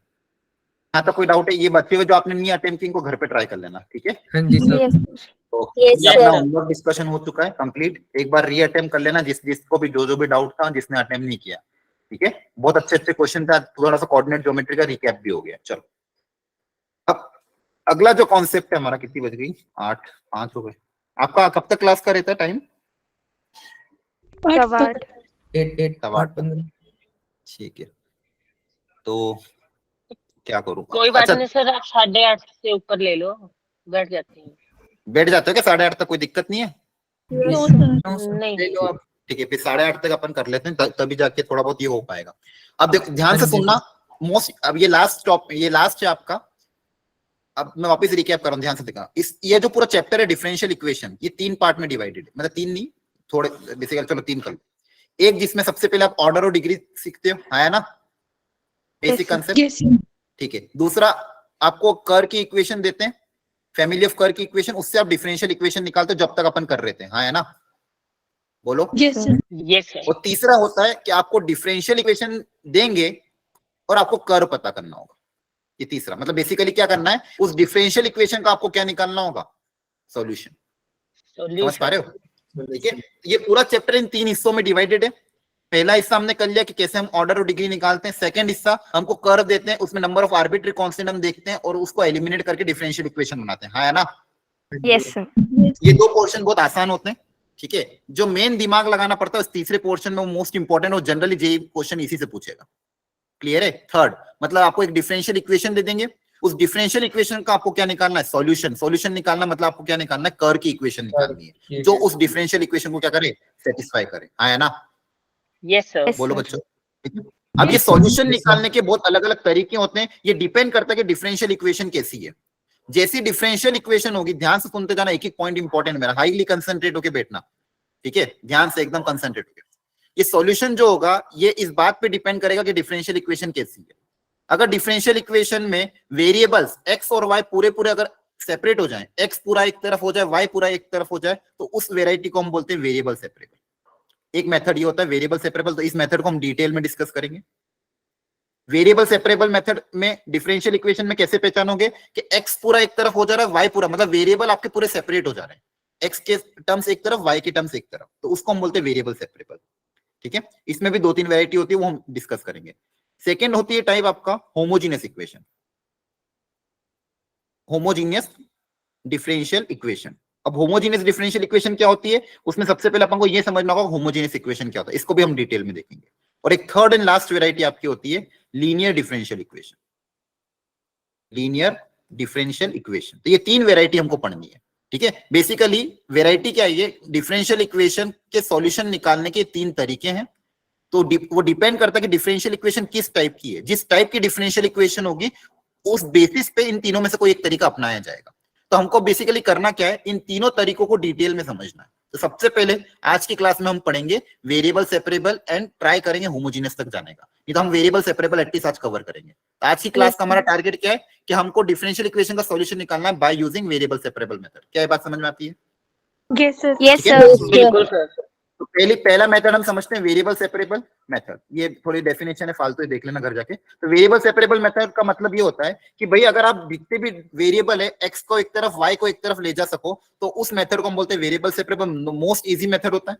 इसमें आपको कुछ नहीं करना होगा, सबसे पहले आपको सारे वेरिएबल को सेपरेट करना है, फिर दोनों तरफ इंटीग्रेट कर देना है। देखो ध्यान से, एक बहुत अच्छा एग्जांपल लिया मैंने, ध्यान से देखना।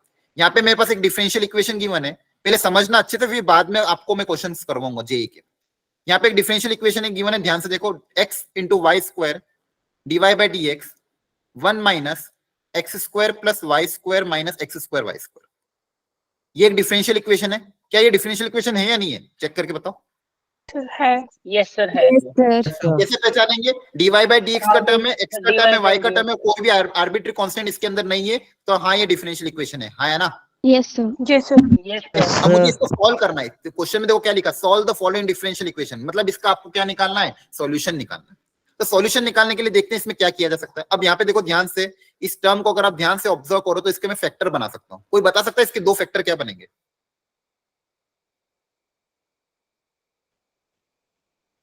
फैक्टराइज करना है इसको मुझे।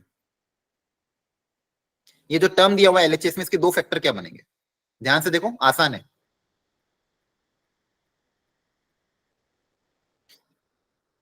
देखो sir 1 minus x square 1 minus into x square plus 1 plus x square y हाँ, दो फैक्टर बनाने, बहुत लगभग सही बताया आपने। देखो ध्यान से, यहाँ पे 1 माइनस एक्स स्क्वायर दिया हुआ है, इन दोनों में से वाई स्क्वायर कॉमन आ जाएगा। देखो yes sir. Yes sir y square common लगे तो ब्रैकेट में क्या बचेगा? 1 माइनस एक्स स्क्वायर। है ना? यस पूरे में से Yes, 1 minus x square common आ रहा है, क्या बचेगा? Yes, sir. यहाँ Into पे one 1 plus और यहाँ y पे square. y square। है ना? तो आपके देखो इसके दो फैक्टर बन गए। ये बात समझ में आती है? Yes sir. अच्छा, हाँ जी, क्या यहाँ पे पूरा y और पूरा x अलग अलग सेपरेट हो सकते हैं? y एक तरफ, x एक तरफ हो सकता है। हो सकते हैं। तो मैं क्या करूंगा, अब जितने भी y वाली टर्म है उसको एक तरफ रखेंगे, जितनी भी x वाली टर्म है उसको एक तरफ। अब देखो dx यहाँ पे डिनोमिनेटर में, तो इसको उधर भेज देंगे, तो dx को यहाँ पे रख देंगे और इसके साथ जितनी भी x वाली टर्म है उस रख देंगे। तो यहाँ पे x वाली टर्म एक तो क्या है? 1 माइनस एक्स स्क्वायर है ना? और यहाँ पे x थी तो ये मल्टीप्लाई उधर जाके क्या हो जाएगी? डिवाइड। और यहाँ पे देखो dy के साथ क्या क्या टर्म बचेगी? यहाँ पे एक y स्क्वायर बचेगा और यहाँ से नीचे ये आ जाएगा। हाँ है ना? 1 plus y square. yes sir देखो ये आपको मैं क्या सिखा रहा हूँ, variable separable method. First order first degree differential equation आपके सिलेबस में, 12th के सिलेबस में यही है। जब आप हायर इंजीनियरिंग में जाओगे तो आपको वहाँ पे सेकंड ऑर्डर भी आएगी, पार्शियल डिफरेंशियल भी आएगी, वो सारी चीजें आएगी। लेकिन अभी अपन को 12th के बेसिस पे क्या पढ़ना है? First order first degree. ठीक है? तो फर्स्ट ऑर्डर फर्स्ट डिग्री में हम सबसे पहला मेथड निकाल रहे हैं वेरिएबल सेपरेबल। वेरिएबल सेपरेबल मतलब जहां पे वेरिएबल्स को dy की टर्म्स को एक तरफ, dx की टर्म को एक तरफ हम कर सके। देखो ध्यान से ये लिखा है, dx के साथ fx का फंक्शन, dy के साथ y का फंक्शन, ये अगर सेपरेट हो जाए तो मेथड को हम बोलते हैं वेरिएबल सेपरेबल। है ना? यहां तक समझ में आया क्या? yes बोलो sir बच्चों। यस सर अब इसको सॉल्व करना है। इसको क्या करना है? सॉल्व करना। सॉल्व कैसे करना है? देखो ध्यान से, अगले पेज पे मैं सॉल्व कर रहा हूँ। अब सॉल्व कैसे करेंगे? अब देखो यहाँ पे दोनों तरफ dy और dx का टर्म आ चुका है। अब हम दोनों तरफ क्या कर देंगे? इंटीग्रेट कर देंगे। दोनों तरफ क्या करेंगे? इंटीग्रेट। अब इसके अच्छा एक चीज और ध्यान रखना, नेक्स्ट क्लास में आने से पहले आपका इंटीग्रेशन स्ट्रांग होना चाहिए, इनडेफिनेट इंटीग्रेशन। अगर आपको इंटीग्रेशन नहीं आता है, आप इंटीग्रेशन सॉल्व मतलब सीख के आना, नहीं तो ये पूरा चैप्टर समझ में नहीं आएगा। ये पता है आपको? yes sir यस सर क्योंकि इस पूरे चैप्टर में एक्चुअली इंटीग्रेशन का एप्लीकेशन ही है। आपको हर स्टेप में इंटीग्रेशन करना होगा। बेसिकली फाइनल स्टेप में सॉल्यूशन निकालने के लिए इंटीग्रेट ही करना होगा, इसलिए आप इंटीग्रेशन सीख के आना। ठीक है? तो यहाँ पे आपके पास क्या बनेगा? देखो ध्यान से, वाई स्क्वायर अपॉन, दोनों तरफ इंटीग्रेट कर देंगे तो क्या बनेगा? Y square upon 1 plus y square dy। एक तरफ तो ये बना, इसको मैंने इंटीग्रेट कर दिया, इक्वल टू इंटीग्रेशन ऑफ, इधर भी इंटीग्रेट कर देंगे तो इधर क्या बनेगा? 1 minus x square upon x dx। अब दोनों को आपको सेपरेटली इंटीग्रेट करना है, तो यहाँ पे दिमाग लगाना पड़ेगा इंडेफिनेट इंटीग्रेशन का। बताओ फर्स्ट वाले को कैसे इंटीग्रेट करें? इधर एलएचएस को बताओ, एलएचएस को कैसे integrate? y square plus 1 minus 1 करके। हाँ वेरी गुड, ऊपर नीचे प्लस माइनस 1 करते हैं। हाँ है ना? Yes sir. ऊपर नीचे वाला टर्म, ऊपर एक प्लस 1 कर दिया और ऊपर एक -1 कर दिया। समझ में आया यहाँ तक? Yes sir. यस सर अब अलग अलग कर देंगे। yes yes sir sir. जैसे अलग y स्क्वायर प्लस 1 को इस y स्क्वायर प्लस 1 के नीचे रखेंगे तो यहाँ 1 बचेगा और यहाँ पे क्या बचेगा? 1 अपॉन 1 प्लस वाई स्क्वायर। है ना? Yes sir. ठीक है? इंटीग्रेशन एडिशन सब्ट्रैक्शन में अलग अलग हो जाते हैं। तो यहाँ पे देखो मेरे पास क्या बचा? यहाँ पे बचा 1 इंटू dy और यहाँ पे क्या बचा? 1 upon 1 plus y square dy। अच्छा 1 का इंटीग्रेशन क्या हो जाएगा y के रिस्पेक्ट में? वाई हो जाएगा। Very good. और ये किसका इंटीग्रेशन है तो 1 tan upon 1 inverse y. tan inverse y का। tan इनवर्स का डिफरेंशिएशन होता है और इसका इंटीग्रेशन क्या होता है tan इनवर्स y। यहाँ तक समझ में आ गया? Yes sir. Yes, sir. Yes sir. ये मैंने एलएचएस का इंटीग्रेशन कर दिया, तो ये सारा इंटीग्रेशन आपने सीख रखा है आई थिंक, हाँ है ना? Yes sir. Yes sir. अच्छा कल संडे भी है, मैं आपको है ना इनडेफिनेट इंटीग्रेशन के पीवाईक्यू की एक पीडीएफ भेजूंगा अभी क्लास के बाद, तो उसको प्रैक्टिस कर लेना, क्लियर है? उसमें सॉल्यूशन भी दी आपकी इंडेफिनेट Yes, इंटीग्रेशन का sir. प्रैक्टिस हो जाएगा। अब Yes, बताओ इसको sir. कैसे इंटीग्रेट करूं? अलग कर दो So अलग अलग variable कर दो, separate कर दो फिर. सेपरेट कर देंगे, बहुत Separate अच्छा। अलग अलग जैसे करोगे एक्स स्क्वायर को दोनों को अलग अलग डिवाइड कर दोगे, 1 अपॉन x का इंटीग्रेशन क्या होता है? ln x. Log x. ln mod x पूरा बोला करो, हाँ है ना? यहाँ पे x बचेगा, X square upon 2. हाँ x का X. इंटीग्रेशन कितना हो जाएगा? x स्क्वायर अपॉन 2, क्लियर है? फाइनल क्या आ जाएगा? ln mod x plus x square upon sorry minus x square upon 2। ये आपका कर्व, Minus. ये आपका आंसर है, Yes sir. Plus c, way c is the arbitrary constant. आया समझ में? Yes sir. Yes, देखिए sir. बेसिकली Yes, ये sir. मेथड होता है फर्स्ट मेथड, जहां पे हम क्या करते हैं वेरिएबल सेपरेबल। वेरिएबल सेपरेबल मतलब dy के साथ पूरी y वाली टर्म अगर अलग हो जाए, dx के साथ पूरी x वाली टर्म अगर अलग हो जाए, तो सबसे पहले अलग अलग कर लो, फिर दोनों तरफ क्या कर देंगे? इंटीग्रेट। दोनों तरफ क्या कर देंगे? इंटीग्रेट। बोलो, किसी को किसी स्टेप में डाउट हो तो वापस पूछ लो। आया समझ में? नो कि सर।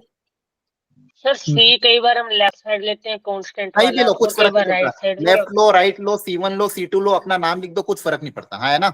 ये तो कांस्टेंट है, ये पॉजिटिव नेगेटिव कुछ भी हो ओके सकता है। सर. अब इसको ln c भी Yes, लिख सकते sir. हो, sin c भी लिख सकते हो, cos c भी लिख सकते हो, कुछ भी लिख सकते हो, क्लियर है? कांस्टेंट में कभी डरना नहीं, कांस्टेंट ऑफ इंटीग्रेशन को अपन क्वेश्चन के हिसाब से कुछ भी लिख सकते हैं, हाँ है ना? Yes sir. Yes sir. चलो अब मैं आपको ना जेई के अभी इसी लेटेस्ट का एक क्वेश्चन कराता हूँ। अभी अपन इसी वेरिएबल सेपरेबल एक मेथड पढ़ा है, अब इसका देखो जेई ने किस तरह से क्वेश्चन पूछे। यहाँ पे देखो मैंने 2 सॉल्व एग्जांपल भी दिए, घर पे प्रैक्टिस कर लेना, क्लियर है? यस जी सर। ये लास्ट ईयर जेई मेंस का आया था 2022 का क्वेश्चन। देखो जेई की एक ट्रिक होती है, क्वेश्चन को दिखा बनाता है ऐसा कि बच्चे देख के घबरा जाए, लेकिन होते बहुत आसान है। तो मैं सबसे पहले सिर्फ डिफरेंशियल इक्वेशन लिख रहा हूँ, ध्यान से देखना। डिफरेंशियल इक्वेशन 1 प्लस e की power 2x dy by dx, ये लास्ट ईयर का क्वेश्चन है। 2 into 1 plus y square e की पावर x इक्वल टू 0। बाकी क्वेश्चन में क्या दिया वो सब मत देखो, आप सिर्फ इसको सोचो कि इससे आपको सॉल्यूशन निकालना है, बाकी क्वेश्चन अपन आराम से हो जाएगा, वो दिक्कत नहीं है। इसका सॉल्यूशन कैसे निकालेंगे ध्यान से देखो। क्या ये वेरिएबल सेपरेबल हो पाएगा? सोच के बताना। Yes sir हो जाएगा. क्या ये वेरिएबल सेपरेबल हो पाएगा? क्या y dy के साथ y का टर्म और dx के साथ x का सम पूरा के पूरा सेपरेट हो सकता है? Yes, sir. कैसे होगा यस बताओ, सर। बोलो कैसे करूं? पहले तो लेफ्ट साइड ले पहले लो. टू हाँ, लेफ्ट very साइड ले दो ना इसको। बहुत बढ़िया। इस पहले तो इसको उधर भेज दो ताकि ये उधर आ जाए, तो ये हो जाएगा minus of 2 1 plus y square e की पावर x। बहुत बढ़िया। अब बताओ क्या करूं? फिर एक्स वाले को एक sir dy upon dx. Divide. Very good. x वाली को एक तरफ, y वाली को एक तरफ, हाँ है ना? Yes, yes sir. Sir. Yes dy sir. के साथ सारी y वाली टर्म रख देंगे, तो y वाली टर्म कौन सी? ये वाली, इसको dy के साथ भेज दो, तो चाहे तो 2 को उधर रखना तो उधर रहने दो, फिर इसको भेज देते हैं 1 upon 1 upon 1 plus y 1 square, upon 1 plus y square। और x dx के साथ x वाली टर्म रख देंगे, हाँ है ना? Yes, Yes, sir. Yes x वाली सर। कौन कौन सी टर्म है? यहाँ पे एक तो ये बचेगा और ये प्रोडक्ट इधर आके डिवाइड हो जाएगा, हाँ है ना? Yes sir. अब देखो ये लास्ट ईयर जेई का क्वेश्चन था, क्या ये टफ था? No sir. सिंपल अपन ने वेरिएबल सेपरेबल मेथड पर और उन्होंने बेसिक क्वेश्चन पूछ लिया। अब क्या करेंगे दोनों तरफ? integration. Integration. अब तो मेरे को फटाफट बता दो इसका इंटीग्रेशन क्या होगा एलएचएस का? tan inverse tan y. inverse y। tan inverse inverse y. बहुत बढ़िया। अब आरएचएस का इंटीग्रेशन कैसे करेंगे? ये भी आसान है, थोड़ा सा सोच के बता दो। minus 2 to the power सोचो सोचो सोचो, बहुत plus बेसिक है। minus नहीं नहीं देखो, मैं यहाँ पे लिख रहा हूँ, इस पेज पे लिख रहा हूँ, e की power x upon 1 plus e की पावर क्या था? 2x dx। तो यहाँ पे 2 भी है ऊपर से। हाँ बताओ क्या करें? सर नीचे वाले को टी पुट कर Substitution. दो, ऊपर क्या डिफरेंशिएशन सब्स्टिट्यूशन करें? Yes, sir. 1 plus e की power 2x. Sir ln 1 plus e की पावर 2x आ जाएगा. नहीं 1 प्लस e की पावर x को आप t मानोगे तो नहीं होगा। ध्यान से देखो, ये गलती मत करना। इसको अगर आप t मानोगे तो दोनों तरफ डिफरेंशिएट करोगे तो क्या आएगा? 2 e की power 2x dx equal to dt आएगा। पर ये न्यूमरेटर में है क्या? यहाँ पे तो x है ना। यहाँ पे x है। हाँ सब्स्टिट्यूशन तो करेंगे, लेकिन कुछ और करेंगे, थोड़ा और सोचो, थोड़ा और सोचो, हो जाएगा। ट्राई करो जल्दी से। किसको t मानो? Sir e e की पावर x को मान. बहुत बढ़िया, e की पावर x। e की पावर x को जैसे t मानोगे, e की power x dx equal to dt हो जाएगा। Yes, जी. sir. बहुत बढ़िया, ठीक है, तो देखो आपका क्वेश्चन किस में कन्वर्ट हो जाएगा पूरे को टी के टर्म्स में अगर लिखोगे तो बेसिकली ई की पावर एक्स को आपने टी माना, तो ई की पावर एक्स डी एक्स, ये तो टू तो कांस्टेंट है, टू को तो अपन बाहर निकाल लेते हैं और इसकी जगह dt लिख देंगे, है ना। Yes, sir. इनकी बताओ क्या बचेगा, 1 plus t square t square, e की पावर 2x को क्या लिखेंगे, टी स्क्वायर लिखेंगे, है ना। हाँ Yes, जी sir. और इसका इंटीग्रेशन क्या होगा, tan inverse T, tan Tan inverse inverse T. और टी की जगह वापस क्या रख देंगे जो अपन ने सब्स्टिट्यूशन किया था, ई की पावर एक्स, है ना। E की पावर x. Yes, sir. ठीक है, तो ये सारे इंडेफिनिट Yes, इंटीग्रेशन है, जिसको अगर याद नहीं हो तो सबसे पहले तो एनसीईआरटी अगर कर रखी तो अच्छी बात है, अगर एनसीईआरटी सॉल्व नहीं करी इंडेफिनिट की तो सबसे पहली फुर्सत में वही करना कल, ताकि आने वाले कल दिनों में डिफरेंशियल में दिक्कत नहीं आएगी। तो इसका इंटीग्रेशन हमने निकाल लिया, कितना है इसका integration, Yes, sir. Twice of tan inverse e की पावर, tan inverse e की पावर E की पावर x. Plus क्लियर है। Yes, अब Yes, देखो sir. क्वेश्चन में आपको एक चीज और गिवन है, y ऑफ 0 इक्वल टू 0, मतलब बेसिकली y ऑफ 0 मतलब x की जगह 0 रखने पे y भी कितना आ रहा है, 0 आ रहा है। zero. ये क्यों देते हैं, ताकि आप कांस्टेंट ऑफ इंटीग्रेशन c निकाल लो। ये देने का रीजन क्या होता है, ये जो कांस्टेंट है c, इसको निकालने के लिए एक आपको कंडीशन देते हैं ताकि आप पर्टिकुलर सॉल्यूशन निकाल लो, है ना। Yes, sir. समझ में आ रहा है, Yes, इसका मतलब yes. समझ में आता है ना, y 0 इक्वल टू 0 का मतलब क्या होता है कि x को 0 रखने पे y भी 0 आ रहा है। बोलो, अगर ये ऐसा दिया होता y ऑफ 1 इक्वल टू 5, इसका मतलब क्या होता है, X को One 1 रखने पे y five की आ value रहा 5 हाँ, आ x को रही है। y कितना आ रहा है, 5 आ रहा है। है. यहाँ पे हम पुट अप कर देंगे, x को 0 रखने पे y अगर 0 आ रहा है तो जहां जहां भी y है उसकी जगह 0 आ जाएगा, जहां जहां भी x है उसकी जगह भी 0 रख देते हैं, प्लस c, तो यहाँ से c आ जाएगा। तो देखो tan इनवर्स 0 कितना होता है, 1 0, जीरो कहाँ पे आती है, 0 होता है 0 पे ना, और e की पावर 0 कितना हो जाएगा, 1 है ना। Yes, sir. तो tan inverse 1 plus c, tan inverse 1 कब आता है, tan की वैल्यू 1 कहाँ पे आती 5 by 5/4 5 by 5 by 4. 4 5 by plus c, 4 very good. यहाँ से 0 equal to pi by 2 plus c, तो c की वैल्यू कितनी आ जाएगी, -5 by 2। minus 5 by 2 क्लियर है, तो यहाँ पे c की जगह क्या आ जाएगा, -5 by 2। ये आपका सॉल्यूशन आ गया, आया समझ में। Yes, Yes. सर एक गलती कर दी आपने, क्या करती, -2 tan इनवर्स e की पावर x होता है। -2 था, यस सर माइनस का साइन था वहां हाँ पे ठीक है, माइनस लगा -2 देना, था। हाँ, तो कुछ फर्क नहीं पड़ता, यहाँ माइनस कर देना, तो ये माइनस का प्लस हो जाएगा, ठीक है। Yes, sir. बाकी Yes. सही है ना। बिल्कुल सर। Yes, sir. और आपको क्वेश्चन में देखो क्या पूछा है, y डैश में 0 रखना है और y अंदर ये रखना है और इसकी जो वैल्यू आएगी वो निकालना, बहुत आसान है वो तो। y डैश में आप 0 रख देना, y में ये रख देना, क्लियर है। Yes, sir. अब देखो इसी साल, ये 2022 का क्वेश्चन था, ये 2023 इस साल लेटेस्ट जनवरी अटेम्प्ट में 2023 में क्या क्वेश्चन पूछा गया, देखो ध्यान से। मुझे देखो बाकी क्वेश्चन से मतलब नहीं, मैं सबसे पहले अपनी डिफरेंशियल इक्वेशन लिखूंगा, y into x plus 1 dx minus x square dy equal to 0, ये दिया हुआ है। और क्वेश्चन में एक और कांस्टेंट निकालने के लिए कंडीशन दी है, y ऑफ 1 इक्वल टू, इसका मतलब बताओ क्या होगा इसमें, मतलब y X 1 1 to y. इसको 1 रखने पे y x कितना आ रहा है? y e By E आ रहा है. सब लोग सॉल्व करो और इसका कर की इक्वेशन निकालो, बाद में फिर लिमिट विमिट निकालेंगे। सबसे पहले कर की इक्वेशन निकालो आप लोग। क्या ये वेरिएबल सेपरेबल है, हाँ जी यस सर। बोलो। Yes, sir. एक तो सॉल्व कर दो जल्दी से। देखो इस तरह के क्वेश्चन आ रहे हैं जेई में, अगर कॉन्सेप्ट क्लियर होगा ये चैप्टर बहुत स्कोरिंग है।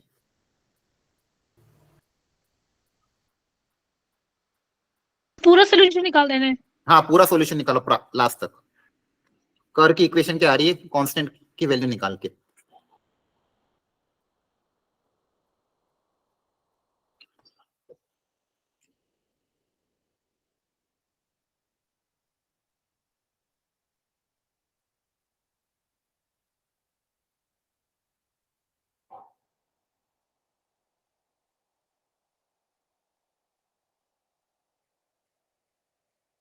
आधी जनता तो भाग गई। ये ज्यादा फास्ट हो रहा है क्या? No, ठीक है sir. एकदम।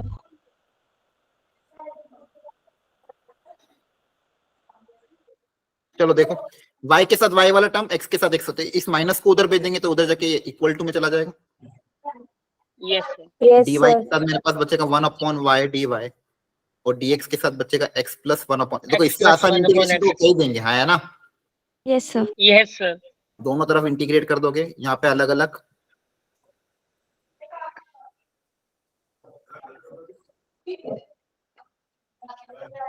क्लियर है।